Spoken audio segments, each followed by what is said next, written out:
Mateo 18 está dividido en 5 partes.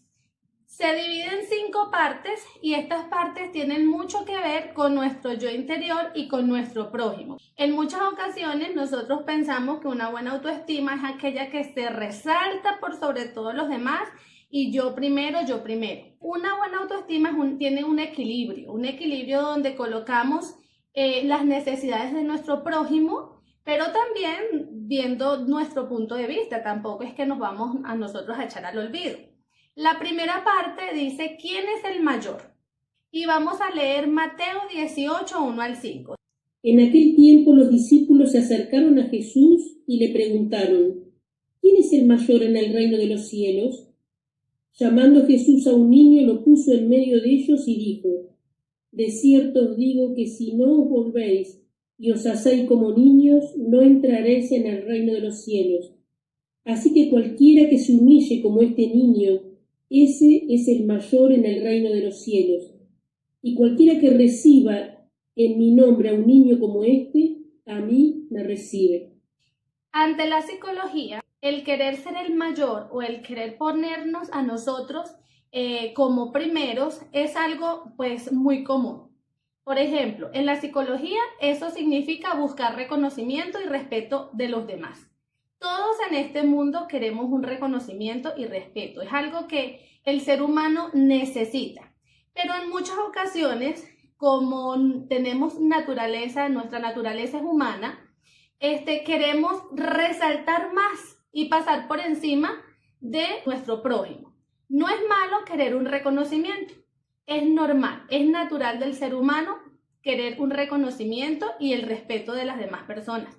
Lo malo es cuando ya sobrepasamos y queremos pasar por encima de los demás. ¿Listo? También es un patrón de pensamiento, es esta parte del yo. O creencias, pues de la parte de la educación, porque a veces en la psicología se toma que una persona que siempre quiere ser el mejor y pasar por encima de los demás y obtener como los mejores cargos y todo, en muchas ocasiones, no en todas, en muchas ocasiones, de niñez le han enseñado que debe de ser el perfecto. ¿Listo? Por ejemplo, cuando nosotros como madres a veces les exigimos perfección a nuestros hijos, ellos se crían con ese patrón y probablemente cuando ellos pues ya sean grandes, tengan su carácter formado, en muchas ocasiones van a querer tener siempre como ese reconocimiento. Está una tercera concepción que es el deseo que tiene la persona de afirmarse en la sociedad, y eso es normal y natural.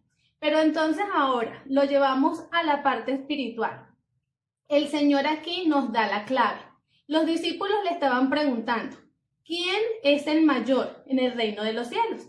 Para ellos lo más seguro era que tenían el deseo de ser la mano derecha de Dios allá en el cielo. Ellos querían tener un puesto, sentían ese deseo de ser reconocidos, pero el Señor les, claro, dice que busca un niño, supongo que el niño está cerca, ¿cierto?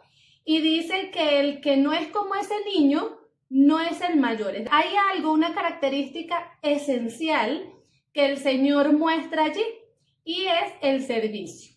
Yo que trabajo con niños, me doy cuenta que la característica de todos los niños es el servicio. Siempre los niños quieren estar sirviendo. Profe, te ayudo a esto. Profe, yo te ayudo a borrar el tablero. Sean niños de diferentes, vamos a decir, culturas, de diferentes educaciones, los niños siempre les gusta servir. Eso es una característica importante. Y el Señor está mostrándole a sus discípulos que el servicio es lo importante, una característica de Dios, el servicio. El servicio es fundamental. En el cielo también los ángeles sirven día y noche. Ellos están en servicio. Y ellos en ningún momento piensan que es rebajarse. Ellos en ningún momento piensan que servir a otra persona es perder su estatus. No, el servicio es una característica fundamental en el cielo. Y eso era lo que el Señor quería enseñarle a sus discípulos y también a nosotros. Cuando nosotros servimos, en ningún momento nos bajamos de estatus. No, al contrario, subimos al nivel de nuestro Padre Celestial que Él, sí podríamos decirlo, bajó a servirnos a quienes, a nosotros, ¿cierto? Entonces, la humildad y el servicio era lo que quería resaltar el Señor en estos 5 versículos de los que habla Mateo 18 al inicio. La humildad y el servicio. Y quiere que nosotros pues también lo aprendamos. ¿Quién es el mayor ejemplo de servicio que podemos tener? Nuestro Señor Jesús, que aún siendo el Rey de Reyes, aún siendo el Dios del cielo, decidió bajar a este mundo a servir. Y no a servirse él mismo, porque él tenía poder para servirse él mismo y no pasar todas esas dificultades que pasó. Sin embargo, él observó y vio fue a la humanidad y se enfocaba en las personas que eran más vulnerables. La segunda parte habla de las ocasiones de caer. Y esta parte es muy importante porque en muchas ocasiones nosotros lo adjudicamos solamente a los niños, pero también vamos a ver otras características. Entonces, alguien que me lea por favor Mateo 18, 6 al 9. Cualquiera que haga tropezar a alguno de estos pequeños que creen en mí, mejor me fuera que se le colgase al cuello una piedra de molino de asno y que se le hundiese en lo profundo del mar. Ay del mundo por los tropiezos, porque es necesario que vengan tropiezos, pero ay de aquel hombre por quien viene el tropiezo. Por tanto, si tu mano o tu pie te es ocasión de caer, córtalo y échalo de ti. Mejor te es entrar en la tierra cojo o manco que teniendo 2 manos o 2 pies ser echado en el fuego eterno. Y si tu ojo te es ocasión de caer, sácalo y échalo de ti. Mejor te es entrar con un solo ojo en la vida que teniendo 2 ojos ser echado en el infierno del fuego. Unas palabras un poco duras, ¿cierto? Un poco duras porque para nosotros no es un secreto que agarrar y ponerse una piedra acá en el cuello y tirarse al mar sería un suicidio, ¿cierto? Pero el Señor hace como una comparación un poco fuerte. Sin embargo, si nosotros nos ponemos a observar y a detallar, el Señor dice que no debemos de hacer caer a estos más pequeños. En la sociedad hay cierto tipo de personas que son vulnerables. Un grupo de esas personas que son vulnerables son los niños y los adolescentes. En ese momento el Señor estaba mostrando a un niño, en ese momento el Señor estaba refiriéndose a un niño también, pero no podemos dejar de un lado aquellos otros grupos de personas vulnerables ante la sociedad. Los grupos vulnerables serían las personas mayores, los niños y los adolescentes. Las mujeres también formamos parte de ese grupo vulnerable. Las personas con discapacidad, cualquier clase de discapacidad, sea física o sea cognitiva, personas sin hogar. Es decir, que es un grupo de personas que no pueden defenderse por sí solas. Cuando el Señor se refiere que no debemos de hacer caer a uno de estos pequeños, habla a estos grupos vulnerables. Nosotros no debemos de ser piedra de tropiezo para nadie, pero este grupo de personas que no son capaces de defenderse por sí solos, son un grupo especial de personas que el Señor dice, cuidado, cuidado, tú haces tropezar a alguno de estos pequeños. Sería mejor que te suicidaras quieras tropezar a uno de estos pequeños. El Señor acá no nos manda a suicidarnos, obviamente, sino que hace una comparación para que nosotros veamos lo delicado del caso. No debemos de ser piedra de tropiezo de absolutamente nadie, pero en muchas ocasiones, como seres humanos, con nuestras palabras, con nuestras acciones, podemos estar haciendo cosas que las demás personas se ofenden y se hieren sus sentimientos.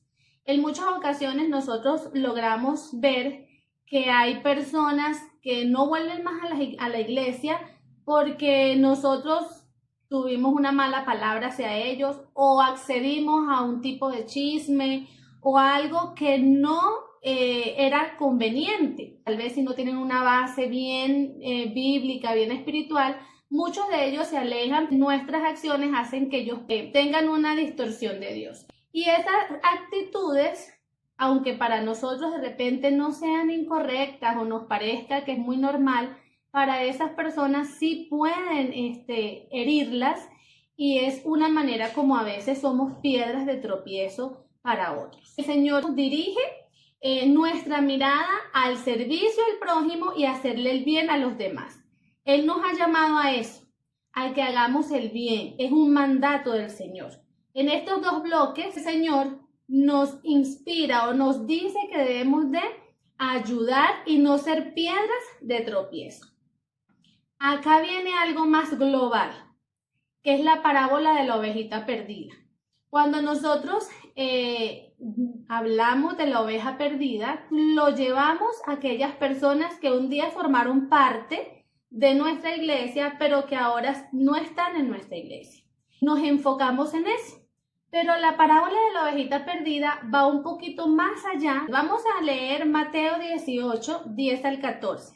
Mirad que no menospreciéis a uno de estos pequeños, porque os digo que sus ángeles en los cielos ven siempre el rostro de mi Padre que está en los cielos, porque el Hijo del Hombre ha venido para salvar lo que se había perdido. ¿Qué os parece? Si un hombre tiene 100 ovejas y se descarría una de ellas, ¿no deja las 99 y va por los montes a buscar la que se había descarriado?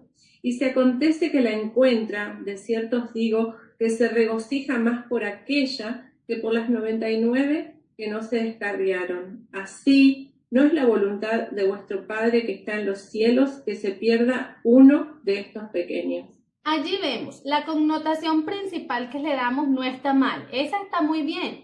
Son personas que probablemente estuvieron dentro de nuestra iglesia, pero bueno, por alguna u otra circunstancia se salieron de la iglesia, se desviaron del camino y entonces ahora nosotros pues las llamamos que están perdidas y que hay que buscarlas. Si lo llevamos al nivel general, en el mundo cristiano, todo aquel que está en el mundo se hace vulnerable ante los ataques de Satanás.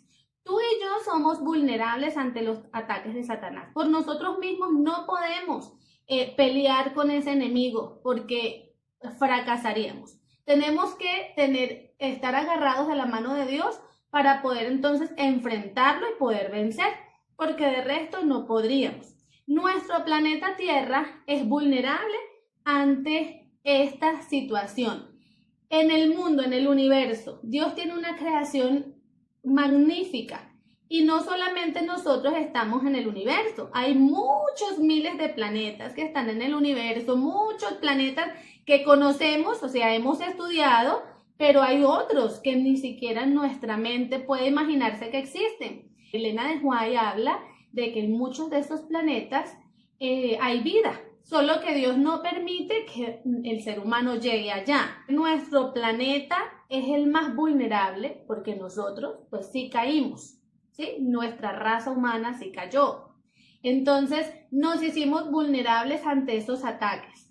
¿Quién vino a morir por nosotros? Dejó todos los demás planetas y dejó toda su creación hermosa para venir a este mundo a buscar ese planeta, esas personas que éramos una minoría, que estábamos perdidas y no podíamos por nosotros mismos salvarnos.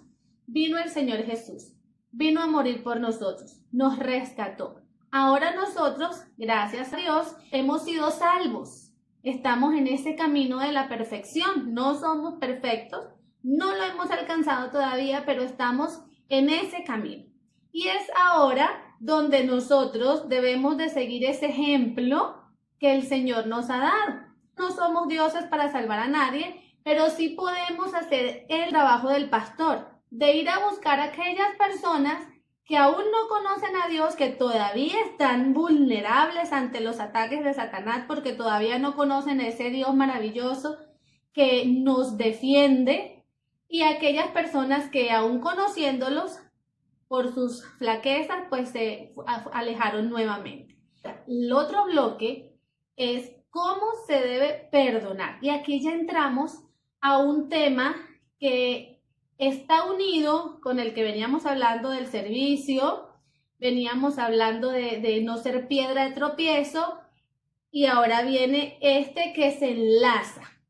porque el perdón es algo que se fusiona tanto para mí, la persona que yo voy a perdonar o que a la cual le voy a pedir perdón. Entonces vamos a enfocarnos un poquito en este. Vamos a leer Mateo 18, 15 al 22.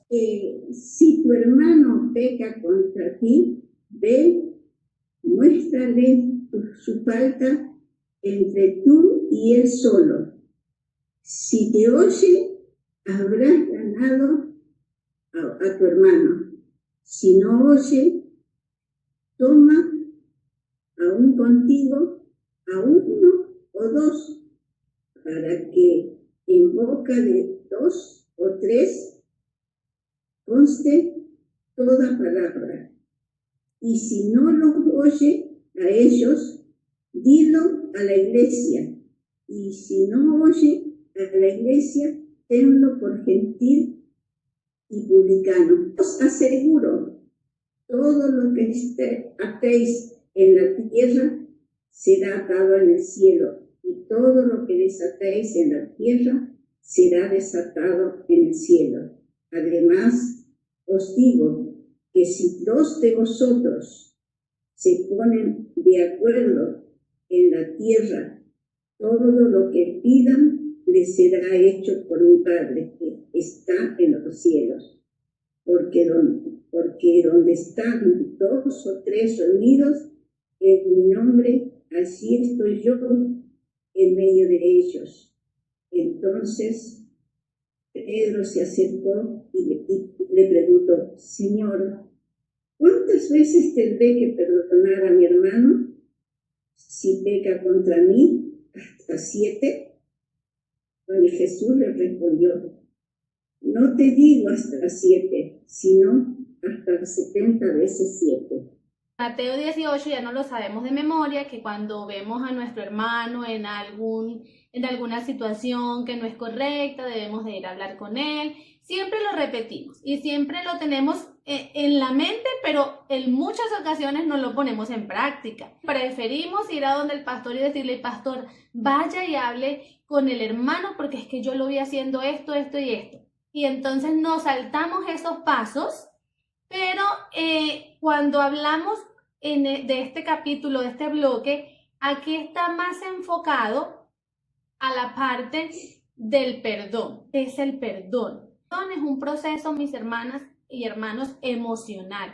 No solamente emocional, es un proceso cognitivo. ¿Por qué es un proceso cognitivo? Porque involucra un cambio en la manera de pensar sobre la ofensa y ofendió. Por ejemplo, si yo voy a perdonar, yo debo de tener un cambio cognitivo con respecto a esa ofensa. Debo de ponerme en los zapatos del que me ofendió y pensar y analizar por qué él dijo, hizo o actuó de la manera que actuó, para poder yo internalizarme y entonces empezar ese proceso de perdonar. Perdonar no es llegar y decir: ay no, yo ya perdoné a él, ya yo lo perdoné. Y muchas veces seguimos con ese pensamiento y a veces decimos: yo perdono pero no olvido. O a veces decimos: no, yo ya lo perdoné, pero no, que no me la vuelve a hacer más. Siempre tenemos esa mentalidad y pensamos que ya perdonamos, pero no es así. Número 2 es una decisión. Así como el amor es una decisión, así el perdón también. Si yo no decido perdonar, yo no voy a perdonar. También es autónomo, es decir, nadie me puede a mí obligar a perdonar. Yo debo decidir y yo mismo debo perdonar, porque el perdón es algo interno, listo, más que externo. Y aparte de eso es un proceso terapéutico, porque nos libera a nosotros pues de algunas emociones como la ira, la rabia, muchas cosas que llenan nuestro sistema nervioso y nos pone a veces que explotamos y a veces no sabemos ni por qué estamos molestos, nos sentimos mal y resulta ser que son pequeñas cositas que hemos estado acumulando y que en cualquier momento explotan. Hay una diferencia entre perdón y reconciliación, ¿listo? Porque el perdón es sencillamente aquel que yo le doy a la persona.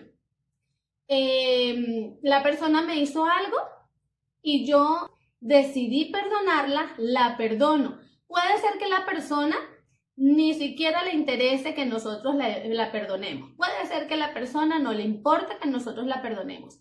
Pero nosotros no debemos pensar en lo que ella piensa, no, sino en lo que nosotros vamos a sentir, en lo que nosotros, ese proceso que nosotros estamos teniendo en nosotros, en nuestro interior. La reconciliación ya es diferente porque la reconciliación sí tiene que ver con la otra persona. Para que haya una reconciliación tienen que estar de parte y parte. Es importante tener estos dos conceptos claros. Hay una historia, yo no sé si ustedes de repente han visto este librito, en uno de sus capítulos, habla de un doctor que él creó los 5 pasos para poder perdonar. Y estos 5 pasos son muy efectivos, pero él simplemente los creó. Ahora, ¿qué pasó con el doctor? Después que él creó estos 5 pasos, después que a muchas personas le funcionó estos 5 pasos, porque él escribió libros de esto, le llegó el momento de la práctica a él. Resulta ser que este hombre, este doctor, cuenta la historia que un día en Nochebuena ellos decidieron reunirse como familia. La mamá, como era muy ancianita, no quiso ir a ese lugar, no quiso ir a donde se iban a reunir, decidió quedarse en su casa, en su apartamento. Cuando ya estaba medianoche, que estaban todos reunidos en el otro apartamento, le llega la noticia a este doctor que en la casa de la mamá hubo un accidente. Entonces él pensó que la mamá se había caído o algo así. Él sale corriendo a ver qué le pasó a la mamá, si fue un accidente, se cayó y eso. Y cuando llega junto con sus hermanos se da cuenta que está la policía, están muchas personas, hay un alboroto y entra a la casa y resulta ser que habían entrado unos ladrones a la casa y habían matado a la mamá con un bate. Le dio en su corazón un dolor terrible a él y a sus hermanos. Y por mucho tiempo él tuvo esa rabia y ese rencor hacia los 2 muchachos que habían matado a su madre. Pero él decide aplicar los 5 pasos de los cuales él había ya escrito en diferentes libros. Él decide aplicarlos. Y después que los aplica, pues él decidió perdonar. Días después que pasa esto, o sea, que él perdonó y que ya él se sentía libre de todos esos sentimientos de rabia, de enojo, lo llaman y se entera que el hermano de él no había podido superar toda esta rabia contra esos muchachos y no había podido superar todo esto que le pasó a su mamá y se había suicidado. Así que él otra vez tiene como esos sentimientos, el sentimiento de enojo hacia él mismo porque no pudo ayudar a su hermano y entonces tiene que volver a aplicar estos 5 pasos para ahora perdonarse a sí mismo. Y él logra hacerlo. Es importante saber lo del perdón porque entonces ahora sí vamos a ver lo que dice Mateo 18, que son pasos para la reconciliación y el perdón. Estos pasos son importantes, no saltárnoslos, porque a veces cuando nos saltamos estos pasos es que llegamos a un problema peor. La idea de Mateo 18, que es la más perfecta porque es de Dios, me manda a mí a hablar con esa persona. En cambio, si yo me paso me salto ese paso y lo que voy es y lo chismeo por otro lado o hablo con otra persona, se va a formar un conflicto mayor y eso es lo que el Señor no quiere, que nosotros seamos piedra de tropiezo con nadie. Entonces, el primer paso, Mateo 18 nos manda a hablar con la persona. Si la persona pecó contra mí, ahí es explícito eso. Por eso es que hablamos del perdón. Porque si la persona peca contra nosotros, somos nosotros los que tenemos que ir a hablar con esa persona. ¿Listo? Ahora, eso se llamaría confrontación del pecado.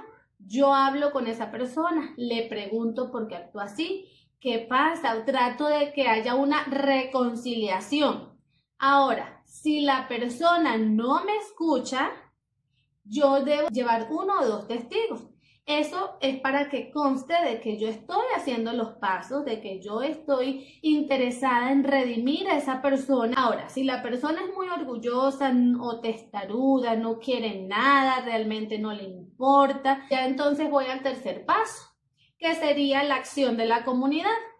Llevar ese caso ante la iglesia. Pero es mi caso, ¿listo? Es el caso de otra persona, pero contra mí. Porque a veces nosotros nos queremos dar de salvadores y lo que hacemos es que enredamos la situación. Está hablando cuando la persona peca contra mí. Cuando una persona hace algo y la persona va y habla con ella, hasta ahí llega el asunto, en la mayoría de veces. Porque la persona pues ya calma, se arreglan las cosas, hay una reconciliación y hasta ahí llega la situación. Ya cuando llega la acción de la comunidad, que es cuando ya lo pasan a la iglesia, pues ya es un poco más compleja la situación. Ya ahí todos los demás pasos deberían de haberse hecho y ya allí pues las personas sencillamente está negada a ceder, no le importa nada y entonces es cuando dice la Biblia que se le tome como gentil y como publicano. En ese tiempo las personas gentiles y las personas publicanas pues eran las personas más despreciadas de esa sociedad. Eran personas que los judíos, los parias le decían, o sea, eran personas que eran muy menospreciadas. Entonces, pues no es que el Señor nos está llamando a que nosotros vengamos y despreciemos a las personas. Sencillamente que la dejemos tranquilas ya. Ellas reflexionarán en cualquier momento. ¿Listo? Pero igualmente nosotros como personas, como cristianos, sabemos que también debemos de hacer un seguimiento a ellas. No podemos tampoco de repente dejarles de hablar, dejarlas a su suerte, porque también no concordaría con los otros versículos que hemos estado hablando anteriormente. Entonces, las posibles consecuencias espirituales, que es en la última parte, serían disciplinas que la iglesia haría con respecto a esta situación. ¿Qué disciplina? Bueno, la disciplina que se le hace la junta de iglesia o la de fraternización. Esas disciplinas son las posibles consecuencias dependiendo del caso y el análisis. Aquí juega un papel muy importante, mis hermanos, la espiritualidad, la madurez y la sabiduría de los líderes. Los líderes deben ser maduros, ser espirituales, buscar redimir a la persona y a la vez ayudar a que esa situación se pueda remediar. Y si ya definitivamente no se puede, pues aplicar con sabiduría la disciplina, y esta disciplina entonces va a llevar el consentimiento de Dios. Cuando dice que lo que se desata en la tierra se desata en el cielo y lo que se ata en la tierra se ata en el cielo, son cuando sus líderes, cuando las personas están en unión, deciden algo con sabiduría, buscando a Dios primeramente, Dios está allí en las decisiones. Y esas decisiones obviamente provienen de quién? De Dios, provienen del Padre. Porque si lo buscamos a Él, vamos a entonces actuar de una manera sabia. Y eso entonces va a estar aprobado por el cielo. Allí entra Pedro y entonces de una vez la pregunta, ¿hasta cuándo debemos perdonar? Y nosotros también nos hemos hecho esa pregunta porque a veces decimos, uy, no, ¿hasta cuándo voy a perdonar yo a esta persona? En muchas ocasiones podría ser. Y Dios le dice, hasta 70 veces 7. Si hacemos la multiplicación, 70 veces 7 son 490 veces. Pero es muy difícil que nosotros nos pongamos a estar contando, ay, ya la perdoné una vez, ay, ya la perdoné dos. No, ¿cierto? No vamos a hacer eso. Entonces, este número no era literal. Este número significaba perfección. Para los judíos, la perfección era el número 7. Entonces, este número significaba que ese era el tipo de perdón que refleja la gracia de Dios para nosotros. Dios nos perdona constantemente, siempre y cuando tú y yo vayamos con un corazón arrepentido, el Señor nos perdona. Y entonces es allí donde el Señor quería mostrarle a Pedro, Así como yo te perdono a ti una y otra vez, tú también debes de perdonar a tu prójimo una y otra vez. Y terminamos con la parábola del siervo que no quiso perdonar. Vamos a alguien que lea por favor Mateo 18, 23 al 35. Por lo cual el reino de los cielos es semejante a un rey que quiso hacer cuentas con sus siervos. Comenzando a hacer cuentas, le fue presentado uno que le debía 10.000 talentos. A este, como no pudo pagar, ordenó su señor venderle y a su mujer e hijos, y todo lo que tenía, para que se le pagase la deuda. Entonces aquel siervo postrado le suplicaba diciendo: Señor, ten paciencia conmigo y yo te lo pagaré todo. El señor de aquel siervo, movido a misericordia, le soltó y le perdonó la deuda. Pero, saliendo aquel siervo, halló a uno de sus consiervos que le debía 100 denarios, y haciendo de él, le ahogaba, diciendo: Págame lo que me debes. Entonces, su consiervo, postrándose a sus pies, le rogaba, diciendo: Ten paciencia conmigo y yo te lo pagaré todo. Mas él no quiso, sino fue y le echó en la cárcel hasta que pagase la deuda. Viendo sus consiervos lo que pasaba, se entristecieron mucho y fueron y refirieron a su señor todo lo que había pasado. Entonces, llamándole su señor, le dijo: Siervo malvado, toda aquella deuda te perdoné porque me rogaste. ¿No debías tú también tener misericordia de tu consiervo como yo tuve misericordia de ti? Entonces su señor, enojado, le entregó a los verdugos hasta que pagase todo lo que le debía. Así, también mi Padre Celestial hará con vosotros si no perdonáis de todo corazón cada uno a su hermano sus ofensas. Cerramos el capítulo y Dios también, Jesús también cierra su discurso con esta parte esencial. Sencillamente que así como Dios nos perdona a nosotros nuestras ofensas, también nosotros debemos perdonar.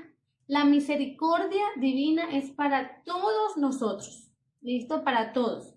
Y la responsabilidad de perdonar a otros también la tenemos, así como Dios nos perdona a nosotros. Ahora, hay una justicia y es la justicia divina. Si nosotros no perdonamos a aquellos que nos ofenden, no debemos o no podemos ir a Dios para que nos perdone.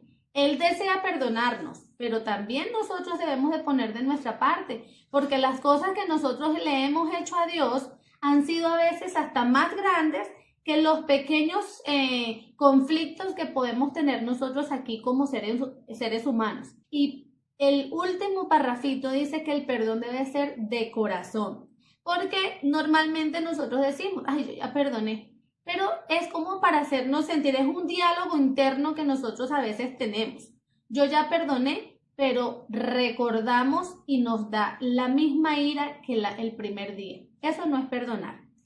Perdonar es que así tú recuerdes esa situación, ya tú no sientas esa rabia, no sientas nada. Sencillamente, tenemos que recordar porque tenemos memoria. Después de muchos años se nos olvidará, pero tenemos memoria y recordamos normalmente. Pero que eso no nos ponga una carga emocional, porque entonces no hemos perdonado.